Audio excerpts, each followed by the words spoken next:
Hello everyone and welcome to another video. Now here we are approaching the end of 2022 and something amazing has happened. The continuously popular GTX 1060 has finally been knocked off the top spot in Steam's hardware survey by this, the GTX 1650. It's a weaker card than the 1060, but considering it's still available to buy new, whether on its own or inside pre-built PCs, as well as laptops, I'm not surprised to see it finally take the top spot.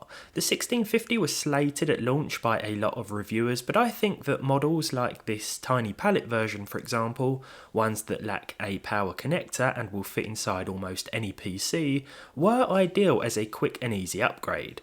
These days there are also plenty of GDDR5 and slightly faster GDDR6 1650s available on the used market. But considering the plummeting price of other low power options, a 1650 may not make the most sense, especially as it doesn't cost much less, new or used, than it did at launch 3.5 years ago. In some cases you can even find the superior 1650 Super for the same money. The standard 1650 is still clearly a popular choice though, increasingly so it would seem, likely thanks to its prevalence in aforementioned OEM systems and entry-level laptops, so I thought it was definitely worth checking out today to see what you can expect from the desktop card, of course.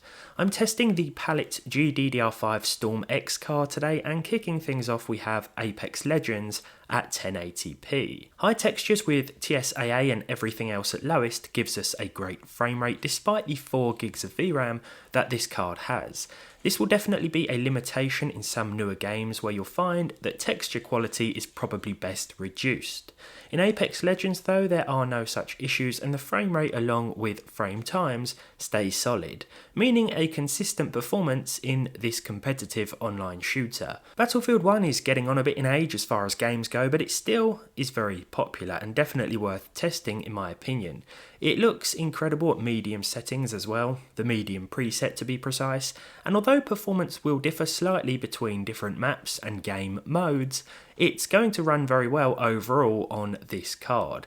The settings could definitely be turned up a bit, but I always try and go for a nice balance between visuals and performance, especially when it comes to playing competitively online. In Call of Duty Modern Warfare 2 I went with the basic graphics preset but turned the textures up to normal. We're still within the game's stated VRAM limits here, but turning textures up to high is best avoided because of the 4GB of memory. I've also enabled Fidelity FX scaling to run the game at 80% resolution.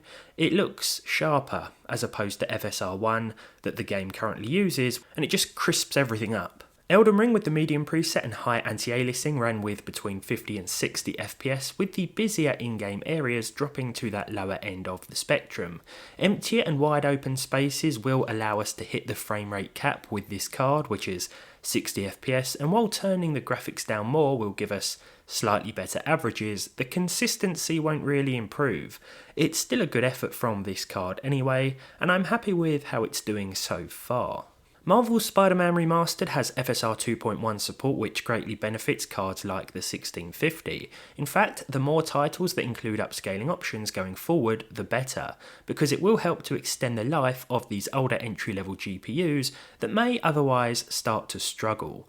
FSR 2.1, even with performance mode, is almost indistinguishable from native 1080p, at least in my opinion, so we're not really making much of a visual sacrifice here, if at all, to hit at least 60 FPS in a game that I thought would perform much worse. Cyberpunk 2077 got an FSR 2.1 update recently, and just like Spider-Man, it looks excellent even at lower than native 1080p. I went with the medium textures and crowd density just to sharpen things up and give the city a little more life, but left everything else at its respective lowest. By what seems like some miracle, Cyberpunk 2077 hit at least 60 frames per second with the OG 1650. Yes, there were drops below this figure, but I didn't expect it to get anywhere near 60 in the first place, so I really underestimated this little card, it would seem. All I can say going forward into Need for Speed Unbound is thank goodness for FSR once again. Here it saves the 1650 from a sub 60 FPS average. Now this isn't necessarily a bad thing, but if you can achieve 60 without too much of a sacrifice, it's always worth aiming for. If you have to turn games down to 720p low with 50% rescaling on the other hand, Well then I'd rather stick to 30 FPS and enjoy better visuals. As always it comes down to personal preference, and with Need for Speed, the performance FSR mode, combined with medium settings and low post-processing and reflections, meant we could enjoy a smoother frame rate as well as fairly solid looking graphics. Fortnite recently received an Unreal Engine 5 update that means it looks incredible with certain new features enabled. It still looks pretty good at the standard medium preset with TAA in my opinion too, offering up 80 frames per second as an average with this card. The view distance was also set to epic to make it easier to spot those pesky enemy players coming over the horizon. The 1650 isn't going to have any problems here, but in the case of Fortnite it may be worth going even lower, perhaps enabling performance mode if you want at least 120 or 144 FPS. That's worth keeping in mind if you don't care about the graphics. Red Dead Redemption 2 looks excellent with the console equivalent settings at 1080p with FSR2 enabled and this time set to balanced. Enabling FSR isn't necessary at all, especially if you're coming from console and have been used to playing at 30 FPS, but considering it doesn't really degrade the visual quality in any way here, I thought I may as well enable it to show you that this higher frame rate is possible with this 3.5-year-old entry-level gaming card.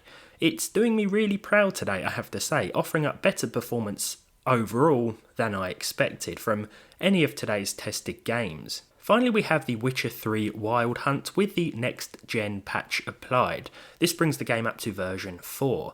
It looks better in my opinion, but it is safe to say that there have been some performance problems at launch for some people.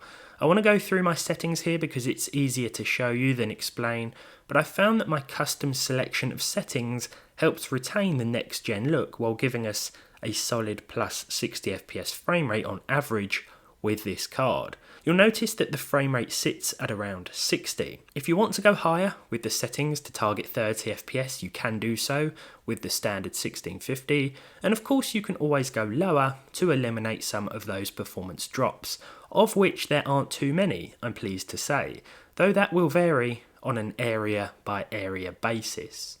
Now overall, the GTX 1650 is still pretty solid, even the GDDR5 version here, but if you live somewhere that has 1650 Supers for the same money, then the OG card isn't worth it unless you want something with a lack of power connector, and you're pretty adamant about that. If you have a PCI Express 4.0 capable system, you might find that power connector-less RX 6400s perform similar and might be cheaper brand new, so as always consider your options carefully. Furthermore, if you're buying a pre-built system with a 1650 inside, you should still have a pretty good time gaming in late 2022, in part thanks to the many new releases that feature FSR, as well as other upscaling methods. The new king of the Steam hardware survey has been crowned, but how long it will stay on its throne is anyone's guess. As always, thank you very much for watching. If you enjoyed this one, leave a like, leave a dislike if you didn't. Subscribe to the channel if you haven't done so already, and hopefully I'll see all of you in the next one.